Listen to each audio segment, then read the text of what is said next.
loved ones and the entire French nation.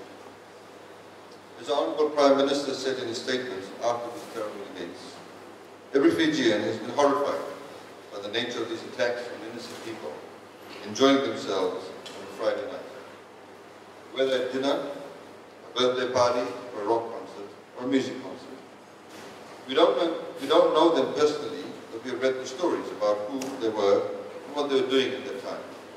Ordinary French men and women, of all backgrounds, students, mothers, fathers, people living productive and worthwhile lives, who were cut down in the crime, mowed down by automatic weapons or blown up.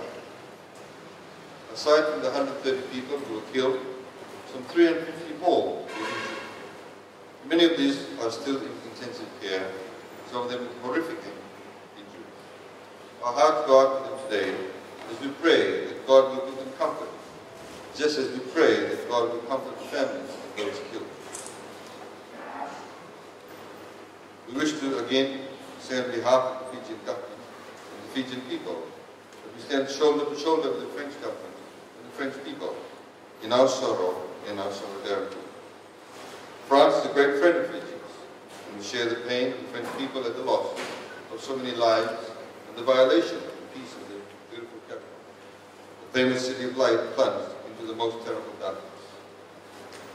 Fiji condemns these atrocities in the strongest possible terms, and we will do everything we can to contribute to the global fight against terrorism. I also want to say there is no excuse whatsoever for these acts of terror, especially in the name of God, because this is not God's way.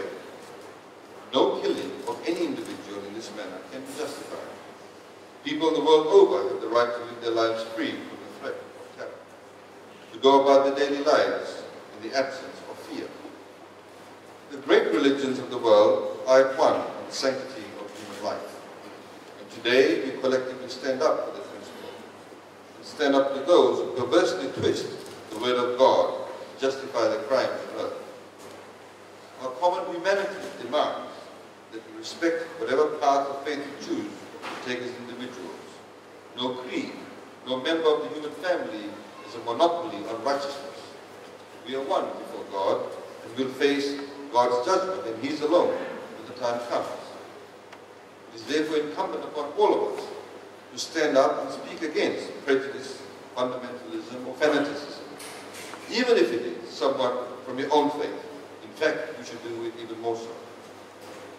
These terrorists weren't defending Islam, they weren't defending God. Indeed, God does not need defending. In fact, they actually took the lives of people from their own faith, ordinary French citizens, just as they've taken the lives of many who also follow the teachings of Islam in those areas under their control. Islamic State, or otherwise known as ISIS, ISIL, or Daesh, is an abomination that is justly repudiated by right-thinking people of all faiths, including Muslims everywhere.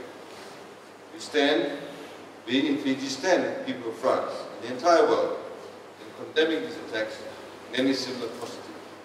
To say that they are carried out in God's name is blasphemy. It is wrong. So today we pray for those who lost their lives. We pray for the loved ones in their time of pain and bereavement. We pray for those who were wounded and wish them a speedy recovery. We pray for the French nation in its hour of crisis, and the French Prime Minister, François Hollande, and his government. And we pray for God's peace and justice in our world, for His light to triumph over darkness, for His love to triumph over evil. We pray for all of this in God's name. Amen.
you.